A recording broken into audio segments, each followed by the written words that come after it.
Hello, and thank you so much for tuning in to the She Can Ball podcast. I'm your host, Mahi Jariwala. Today we're joined by AJ McCord.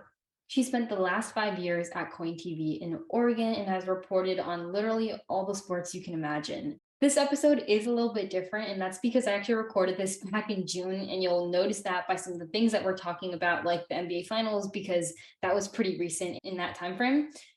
Generally, I do not like to have long intros. You guys know that, but moving forward, I think I'm going to make them just a little bit longer because I'm going to actually record them after the episode is done, so I can talk to you guys just a little bit about like what's going to happen in the episode.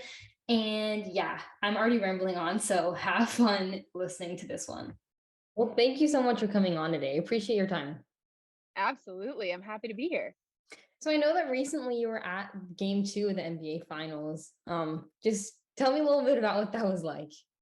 It was unbelievable. It was my first finals game, and I got invited to go with Twitter. So I was in the tweet suite, which is such a cool experience. Twitter Sports puts it on at a lot of the major events. And it's just a time for people who are involved with NBA Twitter to connect, collaborate, and get to watch the game, which that one was sort of the rebound game for the Warriors. So the basketball got a little bit less exciting as it went on just because the Warriors were beating the Celtics by so much. But it was so cool. It was my first game in Chase Center, my first game with Twitter Sports. And so it was a blast. I was stoked to be there. And it's always an honor to connect with those people and get a chance to go to a finals game. And I know that you went to college and stuff in San Diego. Like, are you a Warriors fan? No. I did not grow up loving basketball, ironically enough, because I was awful at it. And I tend to not like things that I'm awful at. And so I'm still not very good at all. But I grew up a football girl. I was a diehard San Diego Chargers fan. My mom, my grandma had season tickets for 30 years. And that's what actually got me into sports was growing up. I was in my family, everyone is an athlete. Like my sister played D1 tennis, my brother swam in college, my mom and dad are still far more fit and athletic than I am. Sorry, my dog has decided to bark. And so my family is incredibly athletic. So I always was going to play a sport, but I did gymnastics. That was the one that I really stuck with. I did a lot of softball as well. But in terms of watching sports, it was football. San Diego didn't really have a basketball team. Like my dad went to SDSU, so we watched the Aztecs a little bit, but I grew up an NFL girl. My mom and my grandma lived, breathed, and died by how the Chargers did.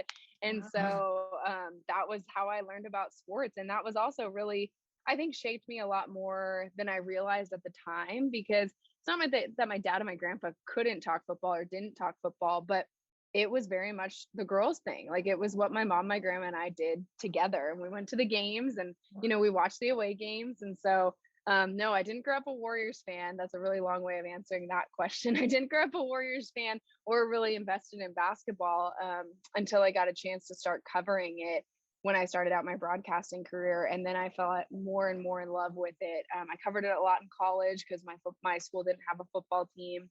And that was when I just really fell in love with the game itself. And again, I'm still very bad at it. I practice it a lot, but I just think the NBA, the WNBA, men and women's college basketball, it's really, really fun. So yeah, that's sort of how I got involved with basketball at all, but never grew up a Warriors fan.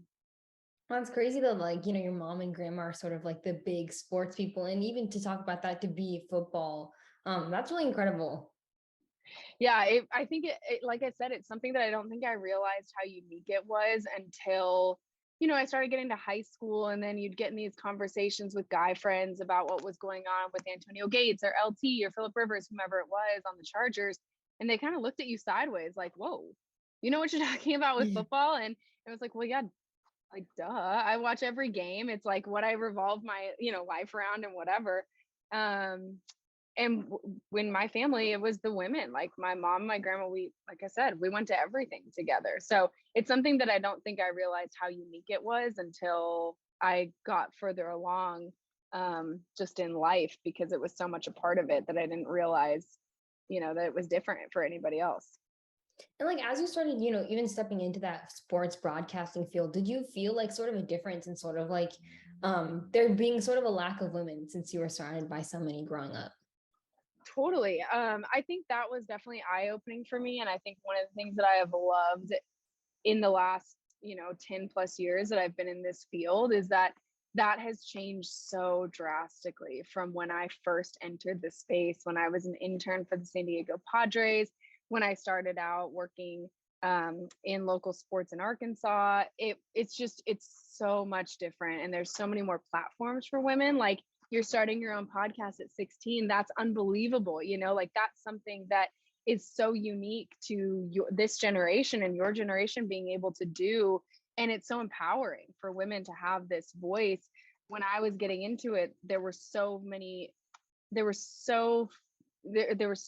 fewer outlets, if that makes sense. Like, there weren't as many paths to having a voice in sports because social media and digital media wasn't nearly as prominent as it is right now. I mean, I didn't get a Facebook until I think I was a senior in high school. I didn't have Instagram or Twitter until I was in college, like, not to totally date myself, but that was it. There was no such thing as like, it just was so different. And so it is so fun to see the next generation of women being given so many more outlets to pursue their passion.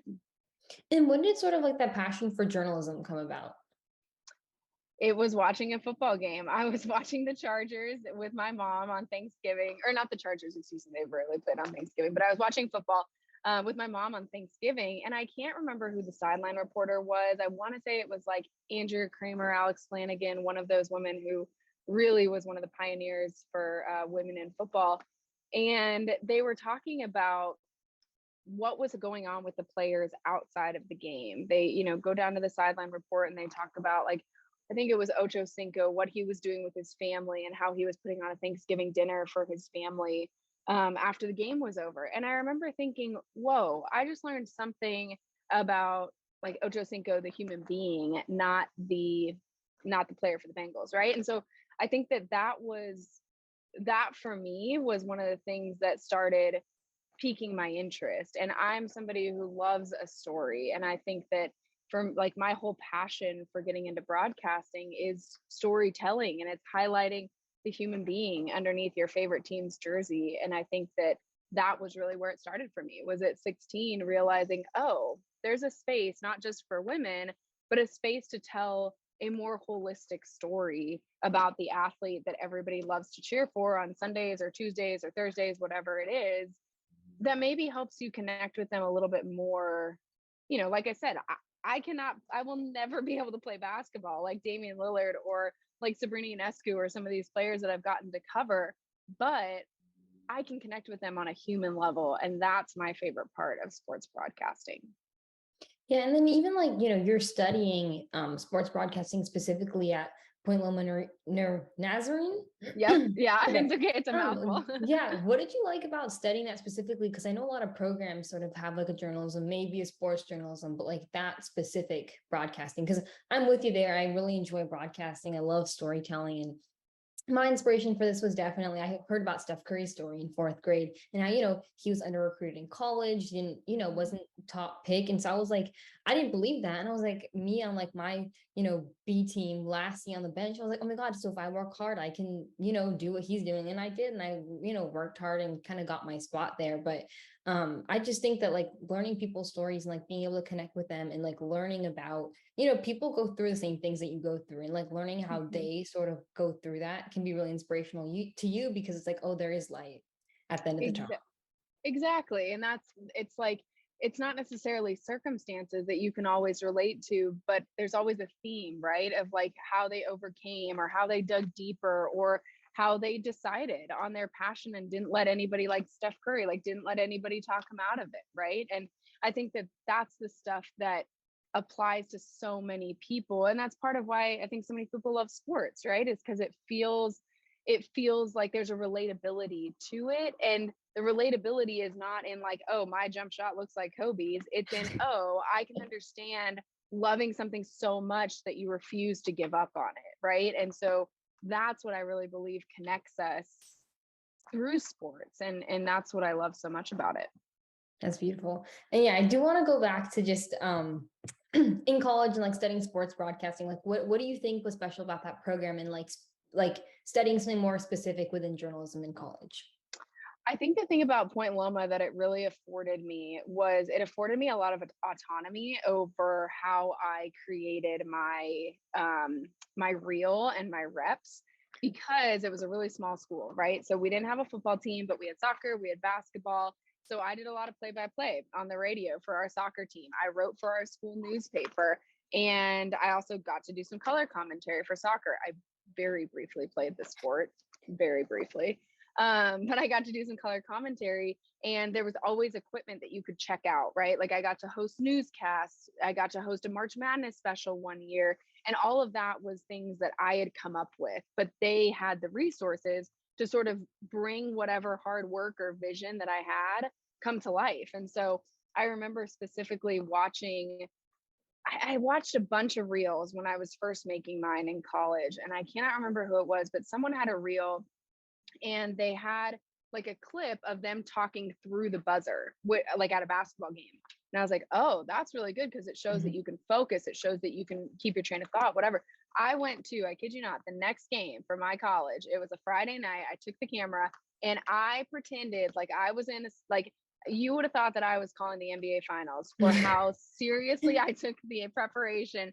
And I waited until the buzzer was about to go off to do my report. So at every quarter, I had a new report, and I waited right until when the buzzer was about to go off so that I would have to talk through it to prove to myself and train myself, this is how you stay focused. This is how you engage the camera, even when there's chaos going on. And I cannot tell you how much, like, that is a little skill that Point Loma, through their resources, afforded me the, time and space to do, while I also obviously created my own time, giving up many a Friday night in college.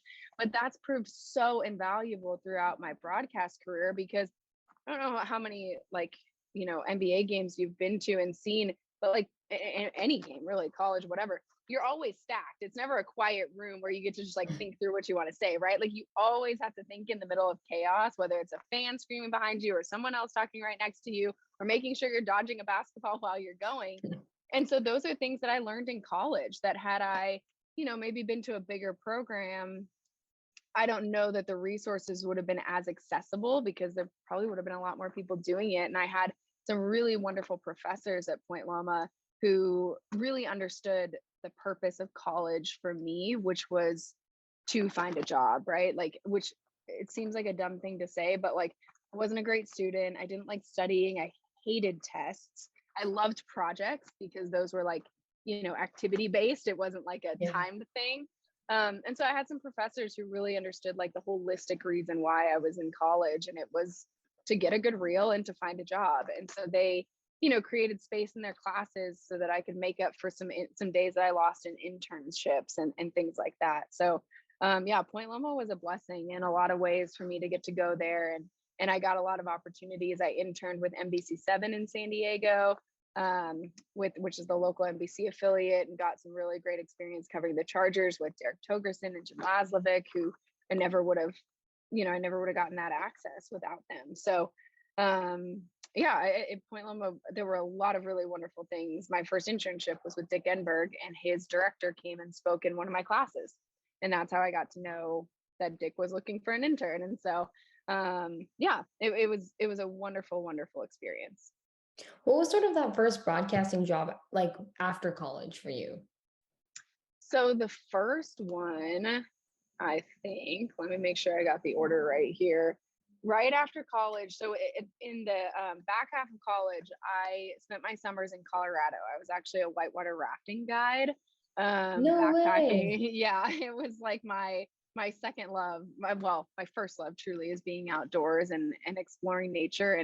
And that's still like where I go when everything is too chaotic. That's like my safe space is outside. That's so cool.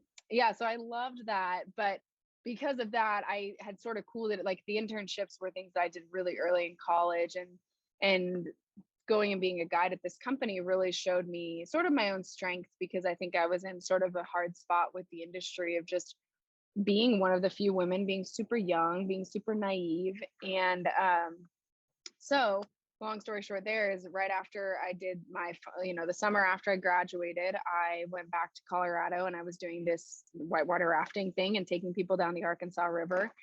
And I ended up getting a job in Colorado. I was a writer researcher for Universal Sports, which is now the Olympic Channel. So we were doing a show called Countdown to Sochi that Jenny Kavnar hosted. And she was actually a sideline reporter at the Padres when I was there. So it's like very small world, but I was a writer researcher. By the time it was all said and done, I also did some producing, some reporting for the Paralympics that year. And it was awesome. I mean, like I mentioned, I was a gymnast, so the Olympic sports always have a super special place in my heart. And I loved it, but it was not on camera. But it wasn't on camera, but they were really gracious and allowed me to practice on camera all the time. And so that was how I complemented sort of my collegiate reel with a professional reel in some capacity, which then, led to, I did 6 months as sideline reporter for Rally Car, which is like outdoor. It's like if you take NASCAR outside and have a bunch of turns and go up mountains, it's really fun. So I did that. And then I got my first sort of like traditional job as the weekend sports anchor and reporter in Fayetteville, Arkansas. Yeah, and I think, doing those different things within reporting is so important. There's a lot of, background stuff, like we talk about producing, even that if that's writing, like I think a lot of people just think, okay, like I want to be, in broadcasting, I want to be in front of the camera, but there are so many things that go on like beyond that, that's important to sort of have in your toolbox, if you will.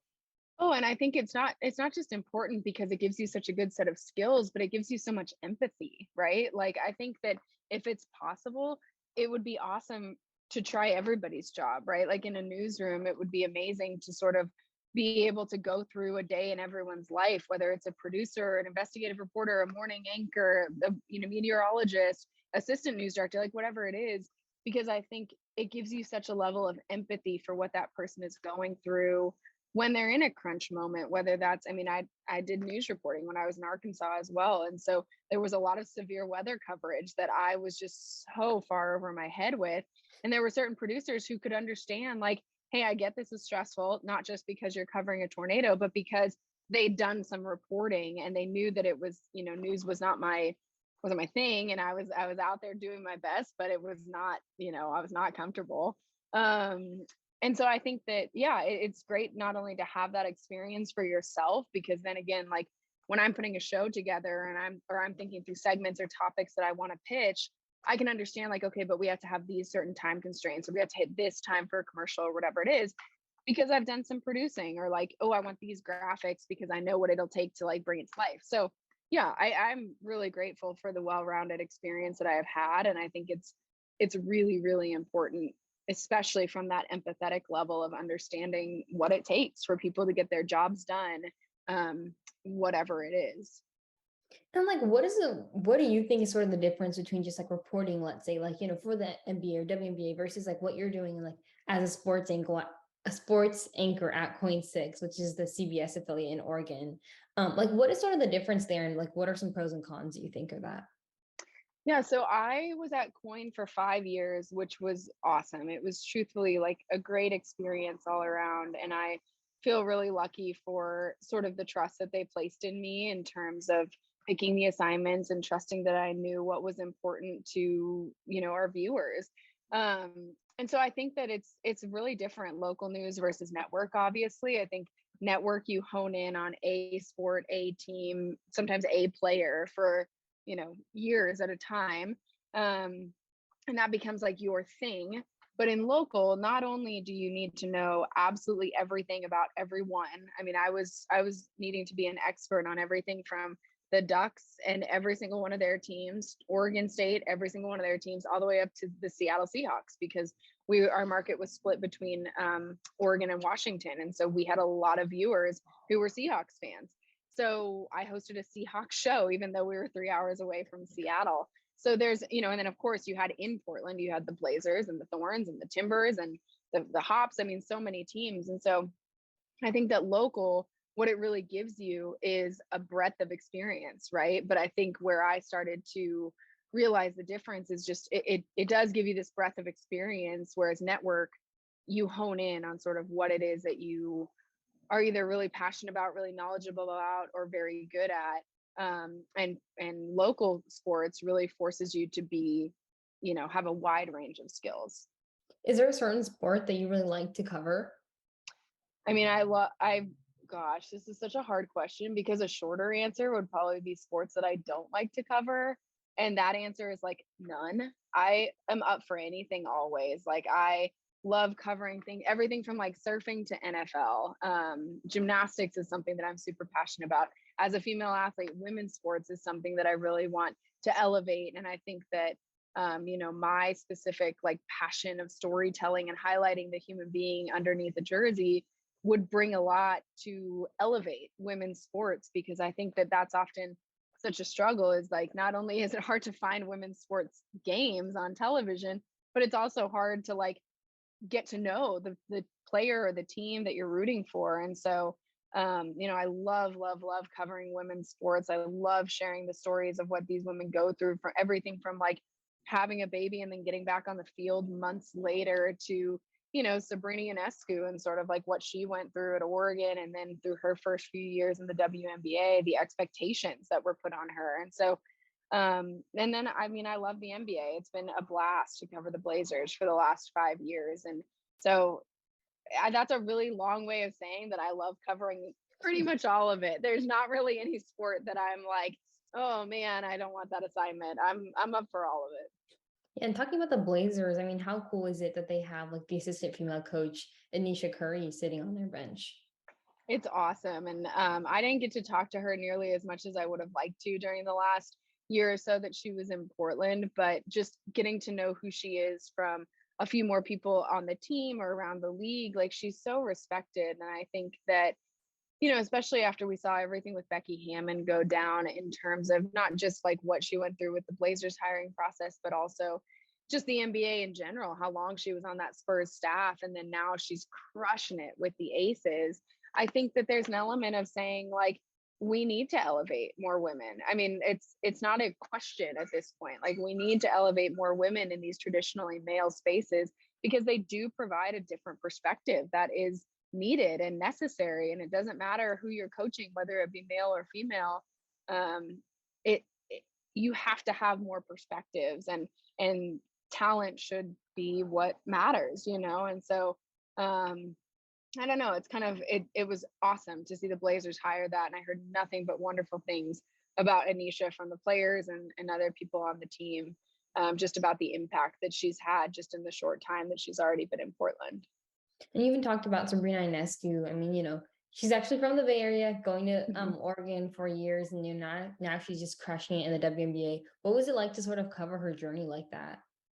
It was awesome. She is one of those athletes who just has this like confident, it's like a confident humility, if that makes sense, where she gets in the moment and she will let you know when she's having a good game. She's not above a good flex in the moment, and letting you know like, oh yeah, I'm feeling it and y'all better watch out.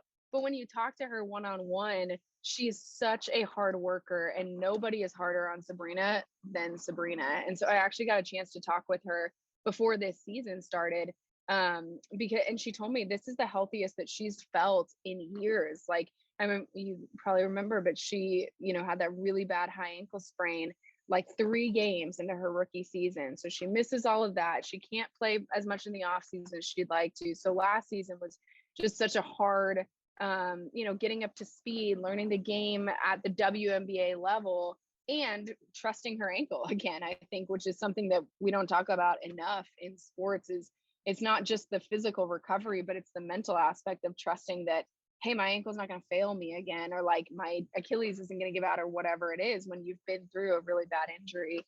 um, so it's been so fun to see her start to really shine on the Liberty this year, the way she's shown at Oregon, because she was the engine that made that team run. I mean, Satu Sabali, Ruthie Hebert, like those three were unreal on that Oregon team. And there's a lot of a lot of doubt maybe for what I'm about to say, but I really think that 2020 team, it was their NCAA tournament to lose. Like, they were so good. They were firing on all cylinders.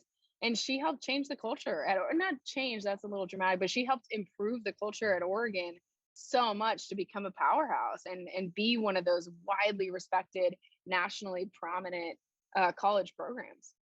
I'm also kind of curious, like, what was the fan sort of scene there? We know, like with women's sports, but I feel like there's certain pockets where, like, when there's really good teams, like the culture around the team is like really cool.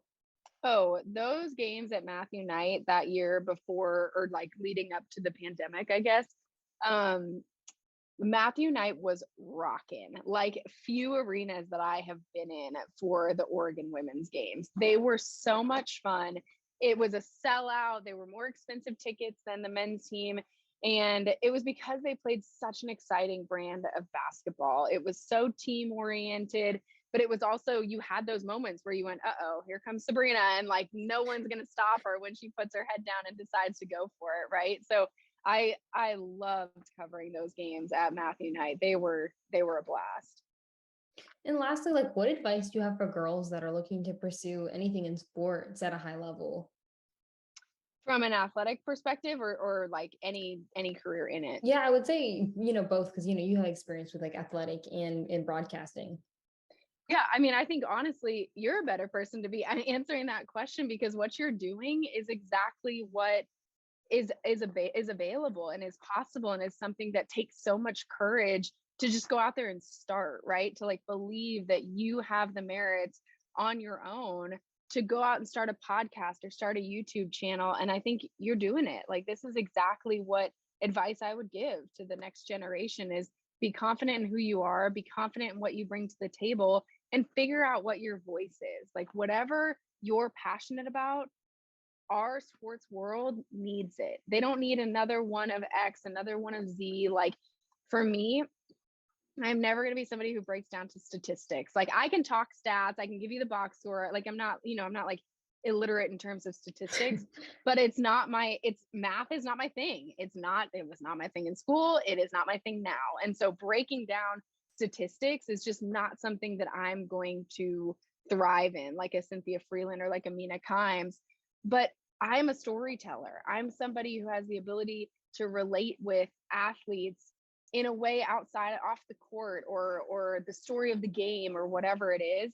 And so that's who I am, and that's who I'm leaning into in this next phase of my career, is being unapologetically that. And I think that that's something that is, if I could have figured that out, 6 years ago, 5 years ago, 3 years ago, whatever, it would have made a difference, not necessarily in my, like, the jobs that I was taking, but just in the approach that I had to my jobs, if that makes sense. And so, yeah, I think that would be the advice: is figure out what you're passionate about, figure out what your voice is, and then see if you can find somebody who is doing something sort of similar that you can just like take some notes from, of how they did it, or lean on for, like, hey, this is what I'm really trying to do. Do you have any ideas on like how I could do this, or like what would make this better? I think there's this there's this notion that I'm so grateful is changing, because it does feel like it has changed quite a bit from when I first got into the industry, is that people are so much more open, like, because it feels like there's more seats at the table. It feels like we understand that, especially as women in sports, is that it's not like it used to feel like, right? Like, there's this one table and there's a seat for a woman. And so if you were in that seat, you were very protective of that seat, right? Because you didn't want anybody else coming in on your territory. It was your job, right? But now it feels like we're recognizing the table is so much bigger. Like, we can add onto the table, we can pull up chairs. And that, to me, is one of my favorite parts about the way our industry has developed in the last few years, 10 years, whatever it is. Um, is that it is this space where everybody has a space. And so I think that would be my advice: is like, figure out what you're good at, figure out what you're passionate about, and then lean into that. And if nobody else is doing it, then just go out there and be unapologetically what you want to be, and it'll catch on, because passion and authenticity are two things that are always needed. That's great advice. Well, thank you so much for coming on again. Appreciate it. Oh, thank you so much for having me. It was an honor.